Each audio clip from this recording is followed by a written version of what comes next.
নমস্কার, কেমন আছেন সবাই? আশা করছি বেশ ভালো আছেন, আর আমিও বেশ ভালো আছি। তো আজকে হচ্ছে মঙ্গলবার, আর এখন আমি চলে এসেছি আরও একটি নতুন ব্লগ নিয়ে তোমাদের সাথে একটু গল্পগুজব করতে। তো অনেক দিন পরই তোমাদের সাথে আবার এলাম। তো অনেক দিন আমি ব্রেক নিয়েছিলাম, কোনো ভিডিও আপলোড করতে পারছিলাম না, কারণ বাড়িতে একটু কাজের চাপ ছিল, তাই চটজলদি কাজগুলো সেরে নিচ্ছিলাম। আসলে ফোন নিয়ে নিয়ে ভিডিও করাটা সম্ভব হচ্ছিল না। ফোন নিয়ে ভিডিও করতে গেলে একটু কাজে লেট হয়ে যাচ্ছিল, তাই তাড়াহুড়োর মধ্যেই কাজগুলো সেরে নিচ্ছিলাম। তার জন্য কোনো ভিডিও করা সম্ভব হয়নি, আর তোমাদের সাথে সেইটা শেয়ার করতেও পারিনি। তো দেখো, সকালবেলায় উঠেই লেগে পড়েছি বাসি কাজ সেরে, তারপর সংসারে ঢুকে পড়েছি। সংসারের কাজে দেখো, প্রথমেই সমস্ত তরকারিগুলো কেটে নিয়েছি। আর আজকেই আমাদের এখানে বাজার সবজি বিক্রি করতে এসেছিল, প্রায় এক সপ্তাহের মতো বাজার। আজ প্রচুর কিছু কিনে নিয়েছি, যত ধরনের বাজার হয় সমস্ত কিছু কিনে নিয়েছি, যেটা আমাদের এখন এক সপ্তাহ মতো চলে যাবে। দেখো, সমস্ত তরকারি আমার সকালবেলায় কাটা হয়ে গেছে। আর এখানে দেখো, সকালবেলাতেই আজকে ঘুম থেকে উঠেই দেখি যে খুচরো মাছ বিক্রি করতে এসেছিল। তো খুচরো মাছ এখানে আমার শ্বশুরমশাই কিন্তু আমড়া দিয়ে বা তেঁতুল দিয়ে যে টক টক করে রান্না হয় না, তা সেটা কিন্তু খুব পছন্দ করে। তো তার জন্য দেখো, সকালবেলায় উঠেই অল্প মতো কিনে নিয়েছি, যেটা বাঁচতে প্রচণ্ড জ্বালা হলেও খেতে কিন্তু অপূর্ব লাগে। তো যারা খেয়েছো তারা কিন্তু অবশ্যই জানো। আবার অনেকে কিন্তু খুচরো মাছ পছন্দ করে না, তো অনেকেই আবার ভালোবাসে। তার জন্য দেখো, সকাল সকাল উঠেই কিন্তু খুচরো মাছটা কিনে নিয়েছি। যদিও আমার ছেলে এটা খেতে পারে না, তা হলেও আমি কিন্তু শ্বশুরমশাই আর বাড়ির অন্যান্য সদস্যদের জন্য এটা কিনে নিয়েছি। তো দেখো, মাছগুলো ভালো করে একটা একটা করে আমি ভালো করে পরিষ্কার করে ধুয়ে রেখে দিয়েছি। তারপর চলে এসেছি এখানে মশলা করতে। তো একে একে আমি সমস্ত মশলাটা করে নেব। আর করে নেওয়ার পর আমি আজকে একটা বিশেষ কাজ করব, কারণ সামনেই তো পুজো আসছে। আর পুজো আসছেই মানে তো বিরাট কাজ, ঘর দুয়ার ঝাড়া মোছা পরিষ্কার করা। তো যাদের আবার মাটির বাড়ি, তাদের আবার নতুন করে রং করতে হয়। তো আমাদের কিন্তু পাকা বাড়ি হলেও আমরা কিন্তু প্রতি বছর কিন্তু ঘর দুয়ার ভালোভাবে রং করি। তো এটা বিশেষ করে আমার শাশুড়ি মায়ের জন্য। তো তিনি কিন্তু ঘর দুয়ার নোংরা একদমই পছন্দ করেন না, আর প্রতিবার পুজোতে কিন্তু রং করতেই হয়। তো এবার ভাবছি যে রং করব, কিন্তু রংটা নিচের তলাতেই করব, ওপর তলায় তো আমাদের রং করা হয়নি। তার জন্য এবছরটা ওপর তলায় আর রং করা হবে না, ওপরটা ভালোভাবে ঝেড়ে নেব। তো ছেলেকে সাথে নিয়ে এই সমস্ত কাজ সেরে আমি দেখো, সমস্ত কাজ কমপ্লিট করে ওপরে চলে যাব, এবং ওপরে যে আমাদের রুম আছে একটা একটা করে রুমগুলো আজ থেকেই ঝাড়তে লাগবো। তো ঝেড়ে রাখলে কি হয়, আগে থেকে কাজগুলো করা থাকলে অনেকটা সুবিধা হয়। তো দেখো, এখন আমি ঝটপট করে আমার বেডরুমটা ভালোভাবে গুছিয়ে নেব। আর তার আগে আমি এখানে জল খাবারের জন্য যেটা বানিয়েছিলাম, যে তরকারি, এটা দিয়ে আমরা আজকে ব্রেকফাস্টটা সেরে নেব। তো সেইটা আমি এখানে গ্যাস থেকে নামিয়ে ভালোভাবে একটা পাত্রের মধ্যে রেখে সেটাকে ঢাকা দিয়ে রেখে দেব। তো বেডরুমটা ভালোভাবে পরিষ্কার করার পর আমরা জল খাবারটা খেয়ে কাজে লেগে পড়ব। তো দেখো, আমি এখন চলে এসেছি এখানে বেডরুমটা পরিষ্কার করতে। তো আজকে ভাবছি যে বেডরুমের বিছানার চাদরটা একটু চেঞ্জ করব। তো দেখো, আমার এখানে অন্যান্য একটা চাদর পাতা ছিল, তো সেটা সমস্ত তুলে নিয়েছি, এবং আর একটা নতুন ফ্রেশ চাদর আমি বিছানাতে ভালোভাবে পেতে নিয়েছি। সকাল থেকে বিছানাটা ঝাড়া হয়নি, কারণ ছেলেকে স্কুলে পাঠানো, তারপর সংসারের যাবতীয় কাজ করতে অনেকটাই লেট হয়ে গিয়েছিল। তাই সমস্ত ওই দিককার কাজগুলো কমপ্লিট করে নিয়ে এখন আমি চলে এসেছি বিছানাটা ক্লিন করতে। একটু পরেই আবার ছেলে চলে আসবে। তো ছেলে এসে আবার তো দুষ্টুমি আরম্ভ করে দেবে। তো আবার বিছানাটা এই যে দেখছো 5 মিনিট ভালো থাকবে, তারপর আবার সেই যাকার অবস্থা তাই। আসলে বাড়িতে ছেলে থাকলে বাচ্চা ছেলেরা একটু একটু দুষ্টুমি তো করবেই, তো ওদেরকে তো কিছু বলা যাবে না, এটা তো ওদের নিয়ম। তো এটা চলতে থাকবে। তো দেখো আমি কিন্তু খুব সুন্দরভাবে বিছানাটা ক্লিন করে নিয়েছি। এবার সমস্ত যে বালিশগুলো ছিল সেগুলো আমি সব ওয়ার্ড্রপের মধ্যে ভালোভাবে একটা একটা করে গুছিয়ে ভরে নেব।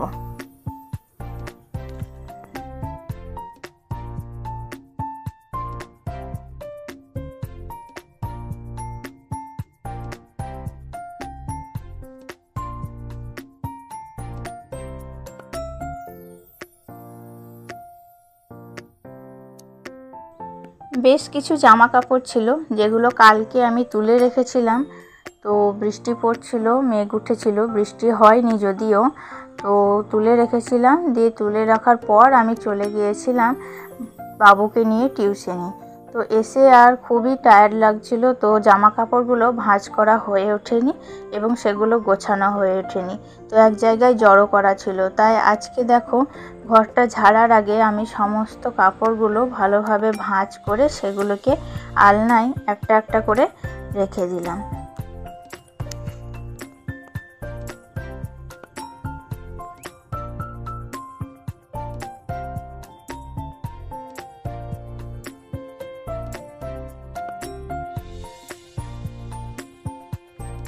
আজকে রুমটাকে একটু অন্যরকমভাবেই গোছাবো। সমস্ত পুরনো যে সমস্ত জিনিস অনেক দিন থেকে রাখা আছে সেগুলোর সব কিছু আমি একেবারে নামিয়ে সমস্তটা প্রথম থেকে শুরু করে ভালোভাবে ডিপ ক্লিন করে নেব। হালকা হালকা করে তো রোজই পরিষ্কার করি, কিন্তু আজকে আর সেটা করব না, কারণ সমস্তটা একেবারে ডিপ ক্লিন না করলে ঘরটা কিন্তু ভেতর থেকে অনেকটাই নোংরা হয়ে রয়েছে। তো সেগুলো না ঝাড়লে আজকে আর চলছেই না, কারণ সামনে মা আসছেন বলে কথা। তো মা অনেক দিন পর, মানে গোটা একটা বছর পর মা বাড়িতে আসবে 4টে দিনের জন্য। ঘর বাড়ি নোংরা থাকলে তো চলে না, তাই না? তার জন্য দেখুন মায়ের জন্য আজকে সমস্ত ঘর বাড়ি একটা একটা করে আমি কিন্তু পরিষ্কার করতে শুরু করে দিয়েছি। আর এই পুজো আসছে, মানে শরৎকাল চলে এসছে। শরৎকালের এই যে শিউলি ফুলের অপূর্ব একটা মিষ্টি গন্ধ অসাধারণ লাগে কিন্তু। আর শরৎকাল আর বসন্তকাল এই দুটো ঋতু কিন্তু আমার কাছে খুবই প্রিয়, আমার খুবই ভালো লাগে। আর সেই ভালো লাগার একটা ঋতু কিন্তু চলে এসছে, তার কারণ এই ঋতুতে মা আসছেন। তো আমাদের সকলেরই ভালো লাগে, শুধু আমার বলে না, আমাদের গোটা বাঙালিদের কিন্তু এই ঋতুটা সত্যিই অত্যন্ত প্রিয় সকলের কাছে।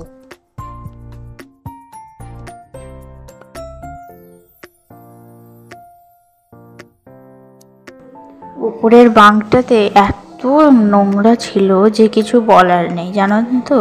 ও এত ইঁদুরের অত্যাচার, তো ইঁদুরে কিন্তু সমস্ত কেটে কুচি কুচি করে দিয়েছে, আর তাদের কিন্তু পটিগুলো ওখানে পড়েছিল। তো প্রচণ্ড ধুলো বালি আর প্রচণ্ড নোংরা। তো জামা কাপড় আর কাগজপাতি যেগুলো ছিল সেগুলো সমস্ত কিন্তু কেটে পুরো নষ্ট করে দিয়েছে, তার জন্য আরও বিশেষ করে ঝাড়া। তো ওদের অত্যাচারে কিন্তু বাড়িতে টেকা যাচ্ছে না।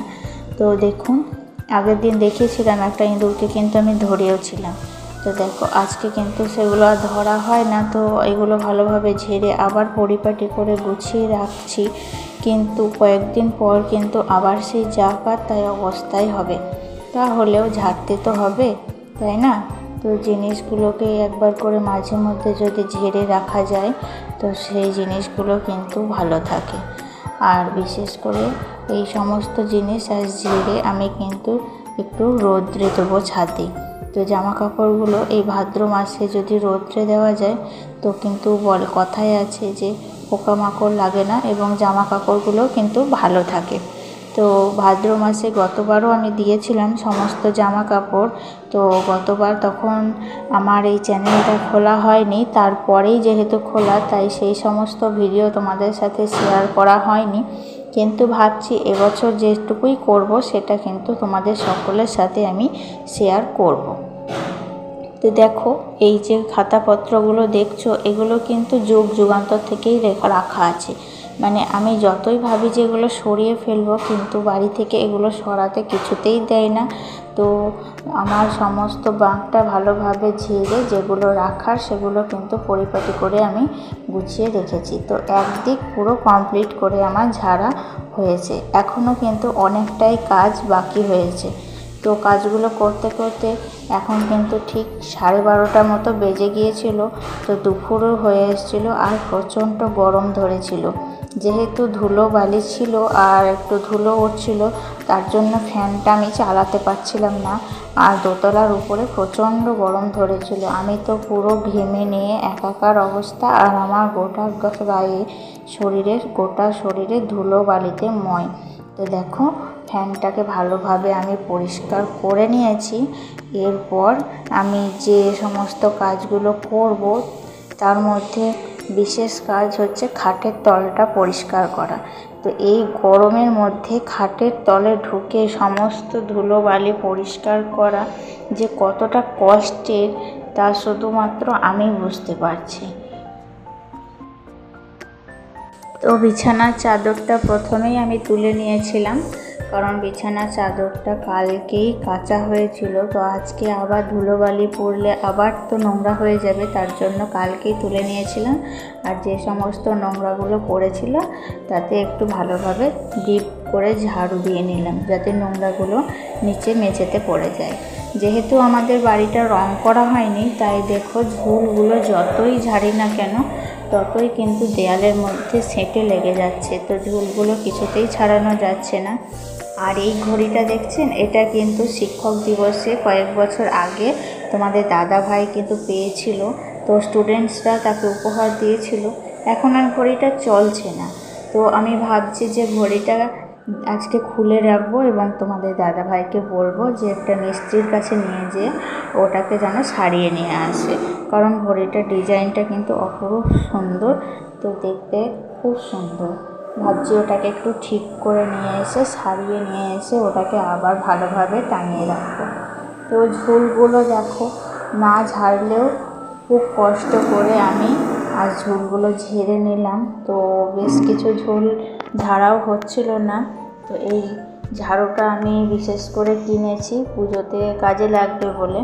তো সমস্ত ঝুলগুলো একটু একটু করে ঝেড়ে নিয়ে খাটের তলে ঢুকে গোটা খাটের তলটাকে ভালোভাবে পরিষ্কার করে যে সমস্ত জিনিসপত্রগুলো ছিল সেগুলো সব একটা একটা করে ভালোভাবে গুছিয়ে নিয়েছি। তো আজকে গোটা ঘর ঝাড়তে গিয়ে আমি বিশেষ কিছু জিনিসও পেয়েছি। তো জিনিসগুলো অনেক দিন থেকে খুঁজে পাওয়া যাচ্ছিল না। তো সেই সমস্ত জিনিসগুলো ভালোভাবে গুছিয়ে রেখে দিয়েছি। দেখতেই তো পাচ্ছ কত ময়লা, কত নোংরা। আর এই যে কুটি কুটি কাগজগুলো দেখছো, এগুলো তো বলেইছিলাম সমস্তটা ইঁদুরের কাজ। তো তাদের কীর্তি। তো সবটা একসাথে নোংরা ঝাড় দিয়ে নিয়ে ভালোভাবে ঘরটাকে পরিষ্কার করে মুছে নেব। তারপর তখন নিজেও একটু পরিষ্কার হব। আসলে গোটা বাড়িতে এত ধুলোবালি, তো নিজের শরীরেও অনেকটা ধুলোবালি পড়েছে। তো নিজেকে তো মানে এতটাই বিচ্ছিরি লাগছে, মনে হচ্ছে কখন কাজটা সেরে কখন নিজে একটু ফ্রেশ হব। আর প্রচণ্ড গরম, তার জন্য আরও বেশি করে অস্বস্তিটা হচ্ছে।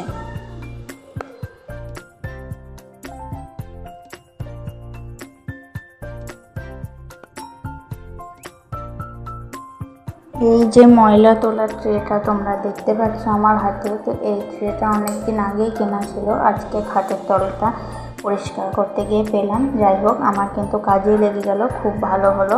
তাই দেখো, এতে করে সমস্তটা ময়লাটা তুলে নিয়েছি, যাতে গোটা ঘর বাড়িটা নোংরা হবে না। তো এখান থেকেই নিয়েছি। তারপরেও অবশ্য বাইরেটা আমাকে ঝাঁট দিতে হবে, তো সেগুলোও পরিষ্কার করতে হবে, কিন্তু অতটা তো হবে না।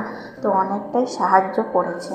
তো দেখো, গোটা ঘরটা কিন্তু অনেকটাই পরিষ্কার আর অনেকটাই হালকা লাগছে। যে সমস্ত নোংরা অনেক দিন থেকে ভরা ছিল সেগুলো সমস্ত কিন্তু বের করে দিয়ে ঘরটা একটু হালকাভাবে গুছিয়ে নিয়েছি। তো আমার প্রায় কাজ হয়ে এসছে। এরপর বাইরে সে সমস্ত জিনিসগুলো ছিল যেগুলো ঘরে রাখা ছিল, সেগুলো আমি পরে গুছিয়ে নেব। আর এই দেখো, ঘরটা ঝাড়ার পরে গোটা লুকটা তোমাদের একবার দেখিয়ে নিই। তো ঘরটা কিন্তু অনেকটাই আগের থেকে পরিষ্কার পরিচ্ছন্ন লাগছে দেখতে। আর এই দেখো যে খাটের তল, এটা কিন্তু অনেকটাই নোংরা হয়েছিল। তো আগে কিন্তু ঢোকাই যেত না, সমস্তটা জায়গা জুড়ে থাকতো। তাই দেখো আমি সমস্তটা ভালোভাবে ক্লিন করে নিয়েছি। তারপর নিজের অবস্থা দেখো, গোটা গায়ে মানে ঝুল ধুলো বালি মেখে আমি গোটা কিন্তু একাকার। আর তার সাথে সাথে ওই যে পুরনো জিনিসপাতি নিয়ে আমার ছেলে বসে পড়েছে সেগুলো ঘাটাঘাটি করতে। তো সেগুলো সমস্তটা আমি এবার পরিষ্কার করে নিজেও একটু ফ্রেশ হবো। তো আজকের মতো এইটুকুই। দেখা হচ্ছে আবার নতুন কোনো ব্লগ নিয়ে, নতুন কোনো ভিডিওতে তোমাদের সাথে। ততক্ষণের জন্য তোমরা ভালো থেকো, সুস্থ থেকো। দেখা হচ্ছে পরের ভিডিওতে।